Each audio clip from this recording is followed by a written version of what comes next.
psiquiatra vienés, muy brillante a principios de siglo, en un sujeto que ahora paradójicamente, como lo voy a mencionar, no era un paciente senil, no se trataba de ninguna persona de la tercera edad o de edad avanzada, sino era menor a esta edad, pero presentaba deterioro en sus funciones intelectuales, sobre todo de la memoria, y al fallecer estudió su cerebro y encontró ciertas lesiones que posteriormente vinieron a identificar a un trastorno que en honor a su descubridor desde entonces se le llama enfermedad de Alzheimer.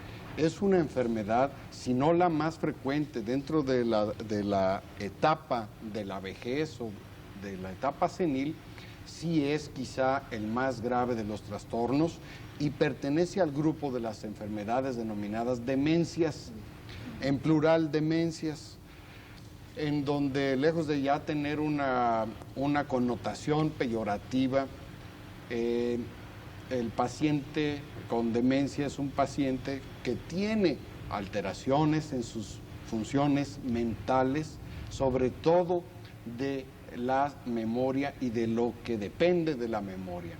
Así tenemos que tiene fallas en su control grueso de las emociones, en la orientación, en las actividades del diario vivir, a tal grado que lo llega a entorpecer conforme avanza la enfermedad, que es una enfermedad entonces crónica, degenerativa, sí, en la que es progresiva y que a pesar de todos los esfuerzos que actualmente se hagan, esta es una enfermedad que no tiene cura a la fecha y es mortal. De ahí la importancia que tiene en estudiarla y que se conozca, se difunda el conocimiento de esta enfermedad, porque afecta de muy diversas maneras, no solo al enfermo, sino también a la familia, afecta a la sociedad en su conjunto. Cristi. Sin embargo, doctor, Alzheimer está agrupada dentro de las demencias llamadas primarias, es decir, que no siguen una causa-efecto. ¿Por qué no nos platica un poco cuáles son las características propias de la demencia de Alzheimer? Las características propias serían en que pertenecen, no teniendo aún a estas alturas un conocimiento exacto de la causa o de una sola causa como en otros padecimientos sí se encuentra, sino que concurren diversos hallazgos en los que parecen estar involucrados en la producción de esta enfermedad. Entonces tenemos que acusar todo nuestro ingenio para poder evaluar a los enfermos. Existen causas bien identificables de otras demencias, de enfermedades que cursan o evolucionan, presentan síntomas muy parecidos a como lo hace la enfermedad de Alzheimer, pero que a diferencia de la de Alzheimer, estas, si se detectan a tiempo y son tratadas igualmente en forma oportuna, entonces pueden tener remedio, pueden tener incluso cura. De ahí igualmente la importancia de saber cuál es Alzheimer y cuál no es Alzheimer. Ese sería un principio inicial y fundamental. Doctor, para entender un poquito más con sus palabras, ayúdenos a dibujar un enfermo con este padecimiento Alzheimer. ¿Cómo se comporta? ¿Qué características tiene? Sí, el enfermo de Alzheimer es un enfermo que generalmente va a pertenecer a la llamada tercera edad. ¿No necesariamente? No necesariamente. Existen dos formas fundamentales. Una llamada presenil, que es antes de los 60 años, y senil después de los 60 años. Hasta aquí los voy a interrumpir para hacer un punto y aparte, una pausa de quienes nos apoyan con sus mensajes presentes aquí en Super 6 y regresamos para continuar con esta pregunta que supongo es muy amplia, la descripción exactamente para que logremos identificar, por lo menos en la forma, quién es un paciente que por su comportamiento aparentemente pues padece un Alzheimer. Esto después de la pausa.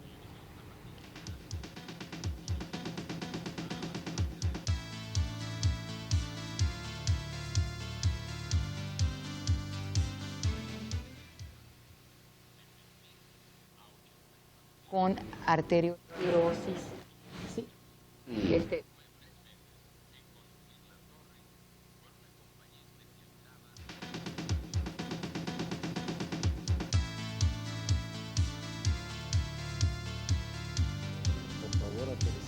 Continuamos en este espacio para ustedes, frente a los medios, tratando de conocer el día de hoy más de la enfermedad de Alzheimer, llamada también epidemia silenciosa, y algunos otros le dicen la enfermedad del olvido, pero de esto precisamente nos va a platicar el doctor Ville Corona. Doctor, dejábamos en el aire la pregunta de Alina respecto a cómo es un paciente con este padecimiento, cómo comienza a manifestarse, cómo va evolucionando, qué sí hace, qué no hace la persona para poder reconocerlo, digamos. Sí, generalmente es una persona entonces mayor de 60 años, que comienza con algunos olvidos un poco más frecuentes de lo que usualmente acontece a todos. Todos tenemos olvidos, pero algo más frecuente.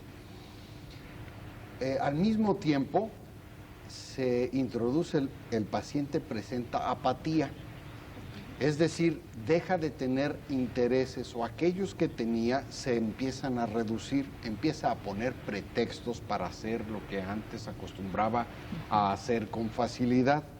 Esto, por supuesto, puede estar ocasionado por múltiples cosas, así es que generalmente se le achacan a mala salud, a cansancio, a empeoramiento de una artritis o a problemas de la visión, a la propia vejez, que le llaman chochez, y entonces se le deja de prestar atención, o bien se le lleva con el médico para esas supuestas otros padecimientos, que si no se tiene la suficiente alerta de la posibilidad de este padecimiento, se sigue que el médico o los familiares incurran entonces en lo que denominamos iatrogenias, es decir, le prescriben fármacos que no van a aliviarlo, que incluso pueden empeorar lo que está comenzando.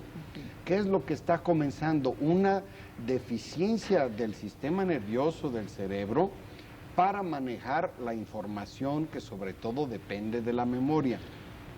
Vuelvo a decir, los pacientes se tornan bastante más olvidadizos conforme va avanzando. Al principio esto es sutil, o sea, no es muy notorio. Puede transcurrir alrededor de 2 años antes de que se haga bien evidente este trastorno y nadie lo pueda ya negar, como que verdaderamente hay un enfermo y se trata de un problema en el que la memoria está involucrada. Entonces pasan a la segunda etapa.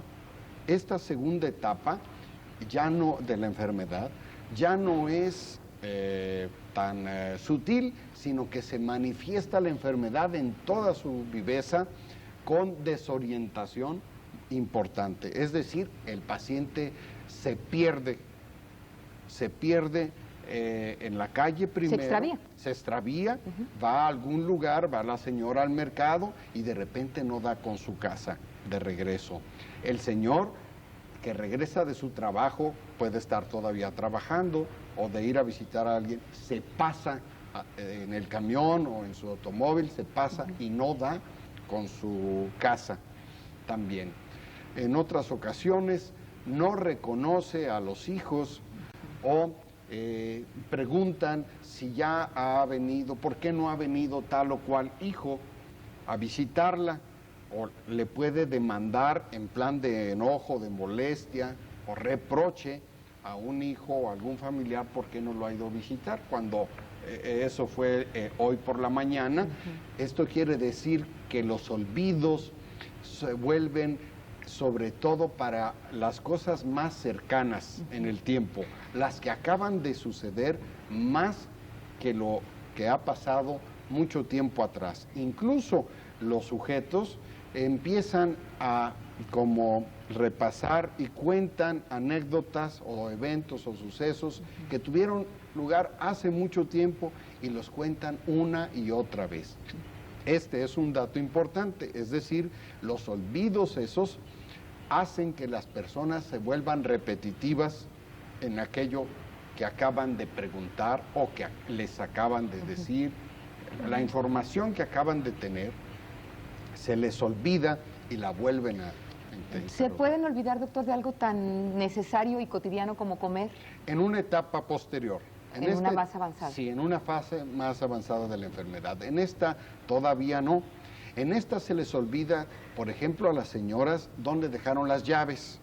Se ponen muy ansiosas porque el dinerito que les dieron para el diario o el guardadito que tenían y que ellos acostumbraban precisamente a acomodar en tal y cual lugar y que luego lo cambian tras de una maceta, yo no sé dónde, de repente se les olvida dónde lo pusieron y al no encontrarlo empiezan a buscar culpables. Entonces encuentran que alguien, puede ser en las clases medias, a la empleada doméstica o a alguien que los vino a visitar, empiezan a culparlo. Cuando esto no se logra, pues o es más avanzado, empiezan a dudar entonces de los familiares y a pelearlos por ese motivo. Me hurtan, me roban, no me quieren, me guardan la información, no me quieren decir que se murió fulanito, me están ocultando que pasó tal o cual evento en la familia. Esto trae como consecuencias en la familia, por supuesto que reacciones de desconcierto, de franco rebeldía, de franco enojo. Existe un problema de inversión del ciclo del sueño y la vigilia, es decir, se trastorna durante el día y la noche el tiempo, como les acabo de mencionar, pues que se desorientan, se desubican también en el tiempo, de tal manera que de noche pueden creer que es de día y empiezan a tratar de cocinar en la noche. Por supuesto que pueden dejar abierta la llave de la estufa, quemar algunas cosas, puede ser peligroso, se les olvida cómo encender una estufa y dejar escapar el gas. El orden para desarrollar esa idea, digamos, la información. La información de cómo se hacía aquello que antes sabían hacer con precisión. Las recetas, de repente sirven una comida en que no lleva sal o tiene en lugar de sal, tiene jabón, sabe a jabón, porque le pusieron jabón en lugar de sal. Errores tan graves, les puse tan leves como que le falta sal o tan graves como que en lugar de sal le pone detergente. Esto, y junto con la inversión esa del ciclo sueño-vigilia, hace un trastorno muy grave a la familia, ya que estos pacientes tratan de dormir durante el día y durante la noche están despiertos, inmovilizan a toda la familia que no sabe cómo enfrentar este problema. La máxima etapa, doctor, ¿cuál sería antes de cambiar a otro punto? La máxima etapa del padecimiento, digamos, la manifestación más delicada ya en un paciente de Alzheimer Los trastornos avanzado. de esta etapa, sí. En esta etapa de lo más severo son los errores de conducta que involucran la ley, por ejemplo. Estas personas se les olvida las reglas de convivencia social, entonces pueden andar desnudos dentro de la casa o peor, fuera de la casa, o llevar a cabo sus necesidades, orinar, etcétera, donde les venga la gana. Si eran personas educadas empiezan a hablar palabras soeces que no acostumbraban, increpar a alguien en público, a exhibir agresividad. No saber utilizar cubiertos, por ejemplo. Es en una etapa un poco más avanzada. Eso es en lo social. Yo retomando un poco lo que decía Becky hace rato a manera de que en un tema que se desconoce surgen muchos mitos a su alrededor. Es cierto que estos enfermos en un momento dado se les olvida respirar, se les olvida controlar sus heces fecales. En una etapa posterior sí, es decir, esta etapa que les estoy mencionando, etapa media, dura alrededor de 2 años y es una etapa de mucho sufrimiento, tanto para el paciente, pero quizá más para los familiares. Luego entonces se pasa a la última etapa en la cual el deterioro de la memoria se va pronunciando cada vez más, se les va olvidando, pero se van tranquilizando, se les va olvidando entonces incluso cómo utilizar los cubiertos, cómo proceder a comer, masticar adecuadamente, se les olvida cómo deglutir o pasar los alimentos, cómo beber, cómo controlar sus esfínteres, se les olvida qué es un estómago lleno, qué es un estómago vacío. Entonces, o bien piden de más, de comer de más, o bien se niegan a comer porque ellos ya comieron cuando han pasado horas y que no lo hacen. Pierden el control de sus esfínteres y se orinan y defecan donde les viene el impulso. Explicación que nos acaba de dar, podemos pensar que entonces no se trata de un proceso de envejecimiento normal. Muchas veces nos damos cuenta que cuando comienzan a manifestarte estas situaciones que usted describió, a veces en la misma familia, pienso por desconocimiento, podemos recurrir a la expresión de es la edad, es el envejecimiento, esto pasa porque está viejo, está chocheando, pero creo que es muy distinto, porque también vemos gente de edad avanzada, de 70, de 80, de 90 años, entre nuestros familiares, que no tienen todo esto y que al contrario, que es gente lúcida, congruente, de ideas claras, los viejos sabios que les llamamos, que tanto tienen que compartirnos, doctor. Exactamente, sí. Mire, la vejez es una etapa más del humano, de la vida del humano, es una etapa donde todavía hay desarrollo y crecimiento personal. Entonces, esto es una verdadera enfermedad. Se trata de un proceso anormal a todas luces y que existen, como esta, la enfermedad de Alzheimer, por supuesto otras enfermedades. Donde hay una alteración importante de la memoria, necesita la familia o el sujeto mismo hacerse revisar médicamente, puesto que existe muy probablemente una enfermedad. Pues queremos conocer más para poder ofrecerle una mejor alternativa al enfermo de Alzheimer y con esto regresamos después de la pausa.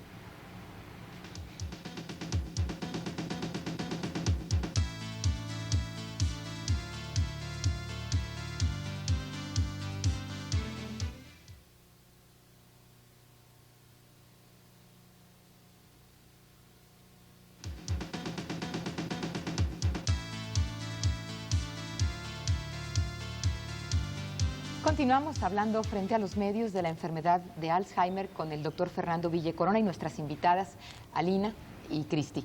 Antes de pasar a otras preguntas interesantes que tienen ya ellas en puerta para aclarar más inquietudes, doctor Ville, ¿usted quiere agregar algo sobre el comportamiento, sobre la manifestación del padecimiento? Sí, que en la última etapa algo que la caracteriza es este deterioro tan severo que se enmarca dentro de tres áreas de la mente. Uno sería el lenguaje, en la que progresivamente se va perdiendo a cómo se llaman las cosas, y se puede comenzar por esto que es esto, sirve para beber, en lugar de decir un vaso, hasta la incoherencia total en la que no se les comprende absolutamente nada. También se deteriora el conocimiento del cuerpo, de las partes que componen los diversos segmentos del cuerpo, cuál es la mano, qué es un ojo, dónde está, hacia la derecha o a la izquierda, y eso, el manejo del espacio fuera de nuestro cuerpo, arriba, abajo, derecha, izquierda, adelante, atrás. Cuando esto se pierde, pues es un verdadero caos, ya las personas no pueden ser autosuficientes, necesitan entonces apoyarse en que los demás les hagan las cosas, vestirse, alimentarlos, llevarlos al baño, asearlos, pasearlos, hacerlos caminar e incluso, como les mencioné, si se les olvida comer, hacerlos masticar y deglutir. Cristi. Sí, doctor, es muy triste en estos casos hablar de cifras definitivamente, pero no podemos prescindir de los números. Sabemos que en Estados Unidos, entre las personas mayores de 65 años, la enfermedad de Alzheimer es la cuarta causa de muerte. ¿Cuál es la situación en México?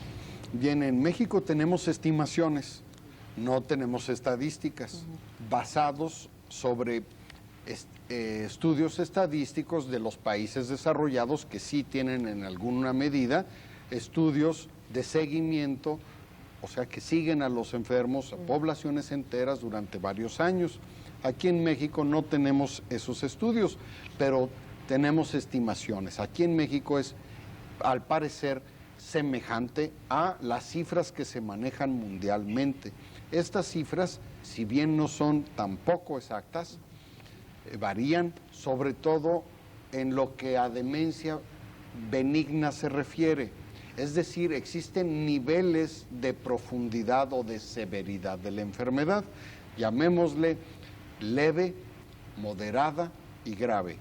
En la leve y moderada caben o tal vez se cuelan un sinnúmero de otros padecimientos, entonces ahí está más abultado.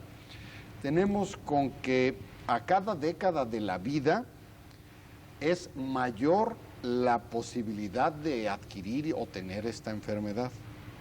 Esta enfermedad es mucho más frecuente en la mujer que en el hombre, sobre todo porque la mujer sobrevive más al hombre, le sobrevive al hombre. Entonces hay más mujeres en estas edades de 65, 75 años que hombres vivos en general, pues más mujeres encontramos con esta enfermedad, puesto que se da en estas edades y a mayor edad, mayor frecuencia de hallar esta enfermedad.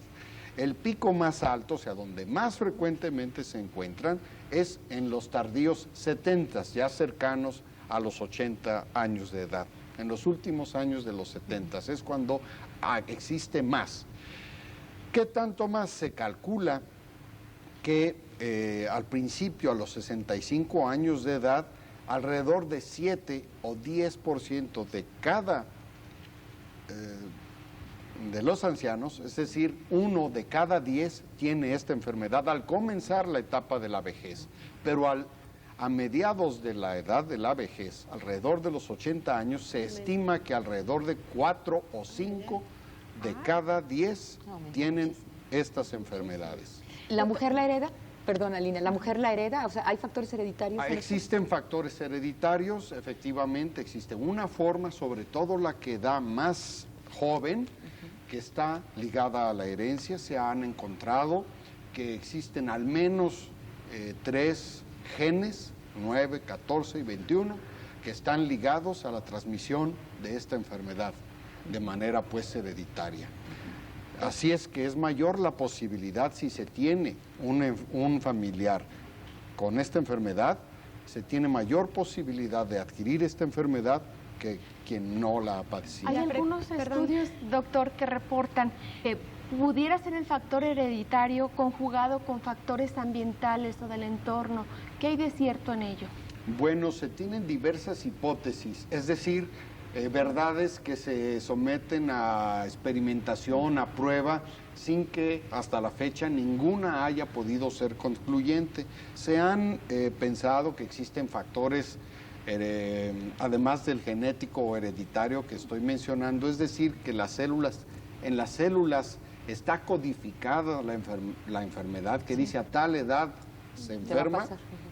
Sí, existen otros como de los metales pesados o el aluminio. El aluminio, se ha supuesto que la acumulación de aluminio a lo largo de la vida puede originar esta enfermedad, sin que eso se haya podido comprobar.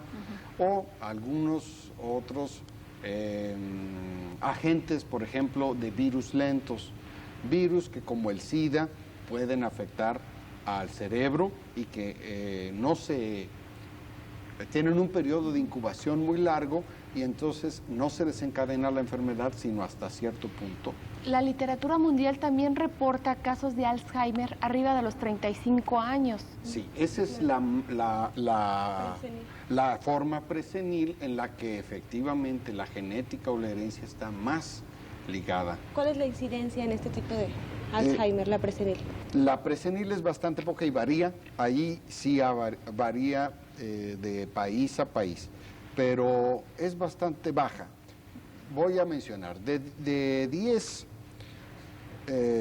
demencias o personas que padezcan demencia, 6 enferman de Alzheimer. 6 de las 10, 6 de cada 10 son Alzheimer. Sí, 2 son de la siguiente o demencia multiinfarto, en la que es de origen vascular.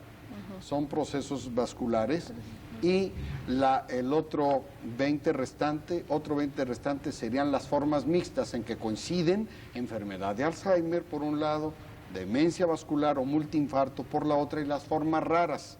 Las formas raras son como estas de transmisión por virus lentos o por infecciones o por degeneración de las grasas y los lípidos, por tumores, procesos infecciosos crónicos o de otra naturaleza, y formas realmente de transmisión hereditario-genética rara. Tenemos la idea, doctor, o la arterioesclerosis la asociamos con olvidos, con trastornos en la memoria. ¿Qué diferencia hay? Sí, antiguamente esto era lo que se tenía por verdad, que la arteriosclerosis era la causa y origen, denominan demencias. Sin embargo, los estudios de los tejidos y de las sustancias químicas, los neurotransmisores que se ven involucrados en la producción de las enfermedades estas, de las demencias, pues se ha visto que la naturaleza de la enfermedad de Alzheimer es de otro tipo.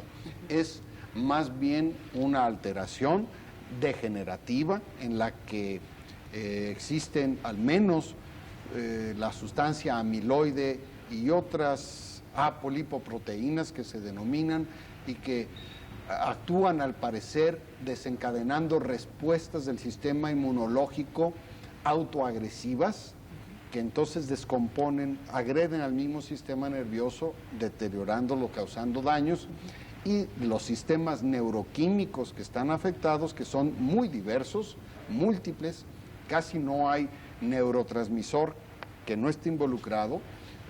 La vía más afectada es la denominada de la acetilcolina, en donde hay un déficit muy importante, y entonces cuando hablemos de tratamiento, ahí es donde se inscribe lo que se está haciendo. Falta mucho por hablar todavía, ¿verdad? Muchas inquietudes. Regresamos con la pregunta de Alina García Barba después de esta pausa.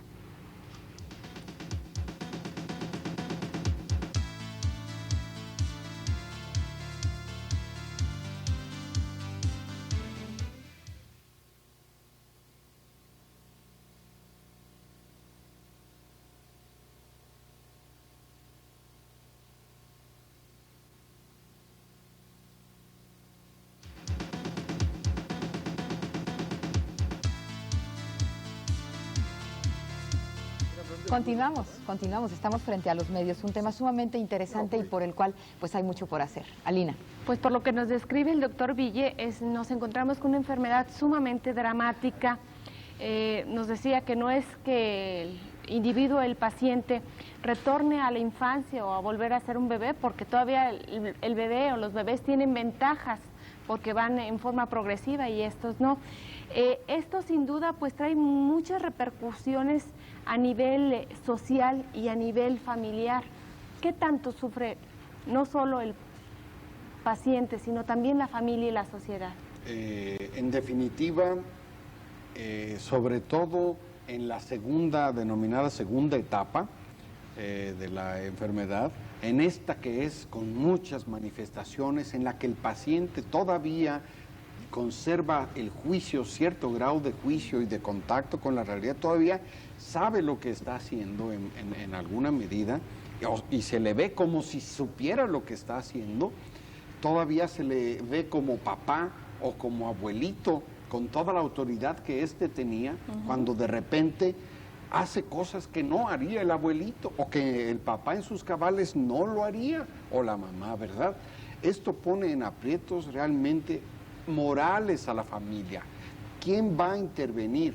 ¿Quién va a poner un alto a la conducta de seguir manejando el automóvil cuando ya ha demostrado que ha chocado en el último año 3 o 4 veces y que realmente maneja en forma muy peligrosa?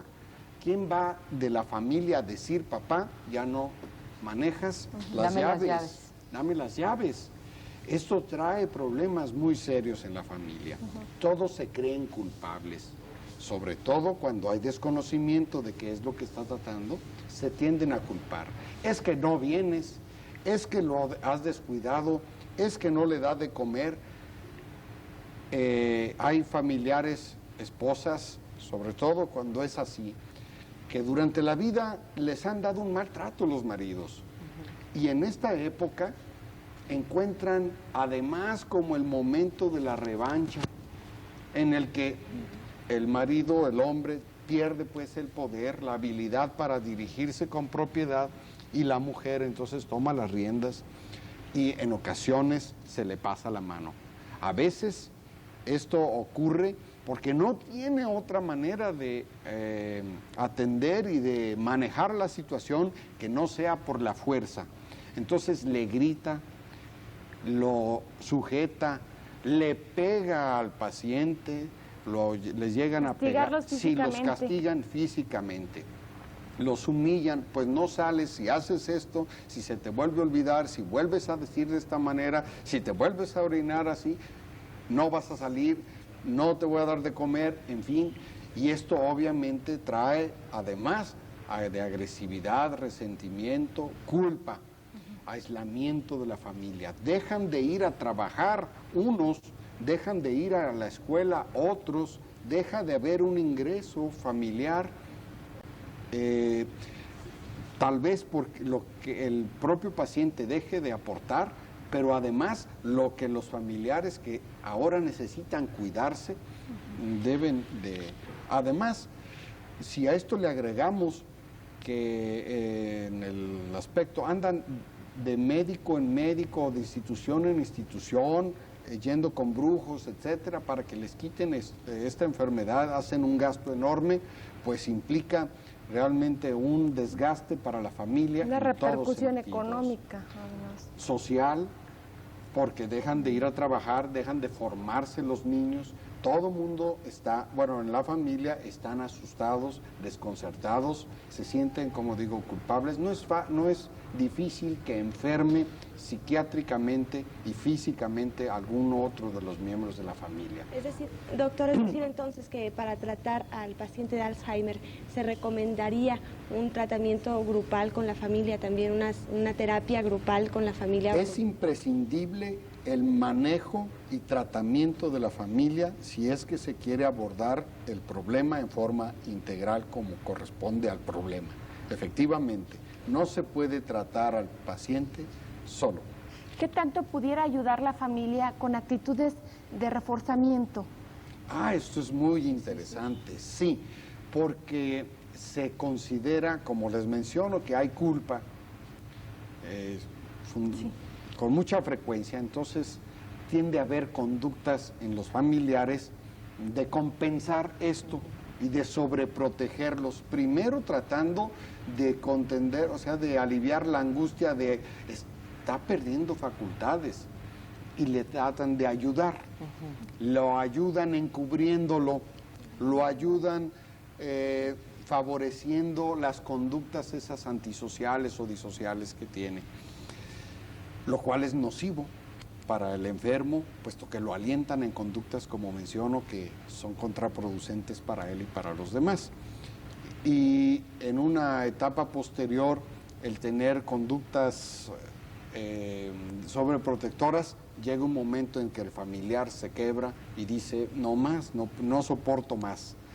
Entonces sí tiende a tener una conducta un poco más realista, pero desafortunadamente no ha habido quizá quien lo oriente, quien le diga por dónde y qué conductas son las apropiadas. Se ponen a discutir con ellos cuando al paciente nada de lo que le digan realmente va a tener un efecto si no se le prepara, se le interviene con las medidas o la forma de acercarse a él, de aproximarse y de hablarle, de tratarlo en forma científicamente apropiada.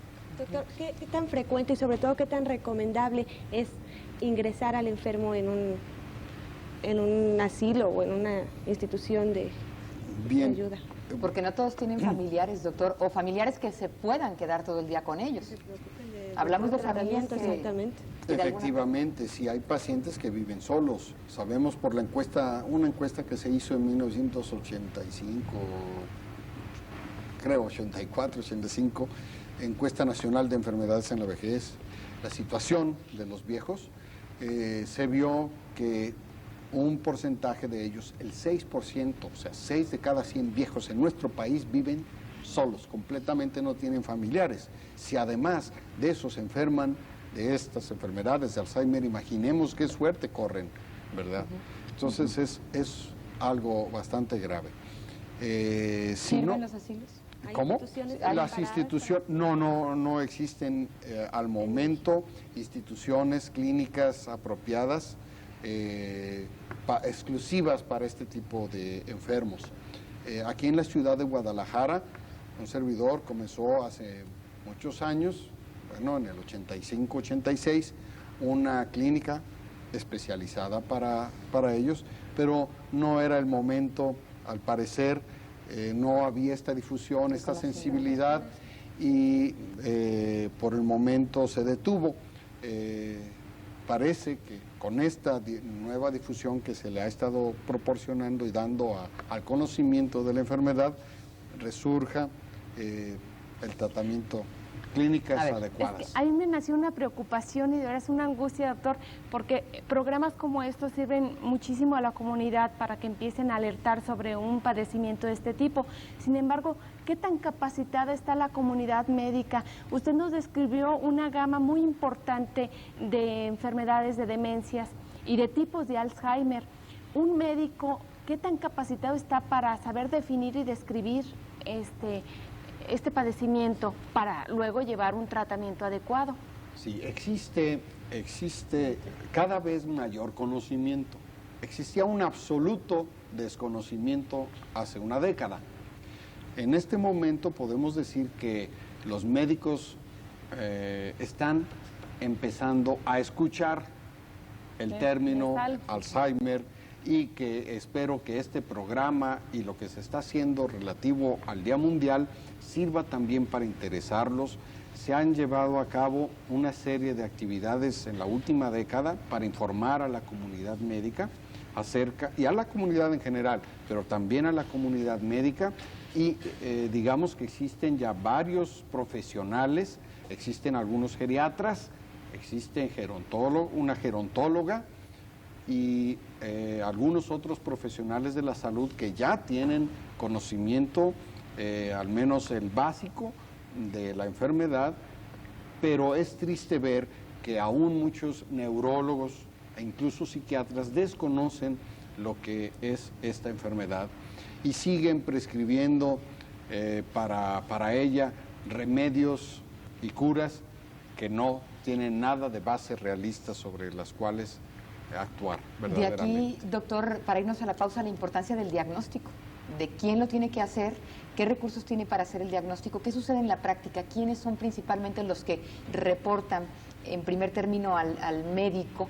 ¿Es la familia? ¿Es el paciente que se siente mal y él solo llega a querer investigar qué le pasa? Nos platica de esto después de la pausa, que será ya pues el último bloque de este espacio frente a los medios, que tiene este propósito de verdad de conocer más de Alzheimer para saber responder mejor a los pacientes y a sus familiares.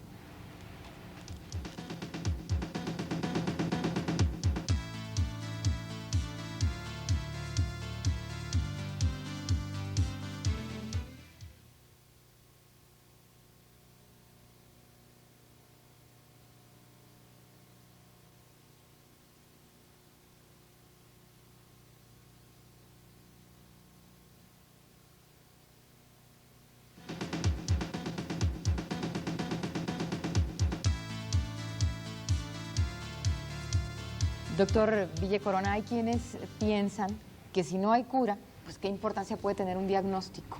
¿Qué valor tiene el que sí reportemos, el que sí nos preocupemos porque nuestro paciente tenga un diagnóstico adecuado? ¿Con quién debemos ir? Oriéntenos sobre eso. Eso es de suma importancia, porque de allí puede depender que efectivamente nuestro paciente, su paciente, su enfermo, se recupere o no, tenga una posibilidad o no. Existen un buen número de trastornos y de enfermedades que, si se diagnostican a tiempo, son perfectamente curables. Por ejemplo, enfermedades carenciales de vitaminas. Si existe una deficiencia de ácido fólico, una vitamina, basta con prescribírsela eficientemente para que esa supuesta demencia o enfermedad de Alzheimer que se auguraba crónica desaparezca, o tratarle un proceso infeccioso, asimismo un tumor. Puede existir una causa metabólica como una enfermedad de la tiroides, puede haber o diabetes descompensada que esté produciendo este tipo, una depresión, una enfermedad psiquiátrica perfectamente tratable y recuperable en breve tiempo y con poco gasto, con relativamente poco gasto, hasta situaciones como un dolor.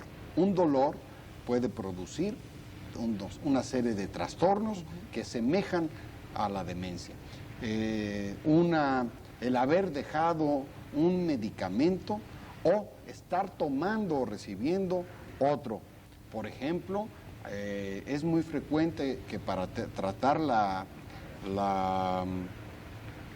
hipertensión o presión alta se prescriba alfa-metildopa, así se denomina ese fármaco. Este fármaco con alguna frecuencia puede producirnos cuadros confusionales que ponen confusa a la gente anciana, de tal manera que semejan a esta enfermedad. Quiere decir que hay que descartar todo eso en un buen diagnóstico. Se tiene que entonces educar sobre la existencia de esta enfermedad para poderla descartar. Una vez que ha descartado las causas más frecuentes, entonces va a tratar de corroborar hasta cierto punto. No existe un diagnóstico, no se puede diagnosticar con certeza en estos momentos la enfermedad por medio de algún examen, si bien nos podemos auxiliar de exámenes de laboratorio, de unas radiografías del cráneo, tomografía axial computarizada de cráneo llamada TAC, o una resonancia magnética nuclear, en fin, pero sobre todo no hay manera de tener la certeza que no sea examinando el tejido del cerebro directo.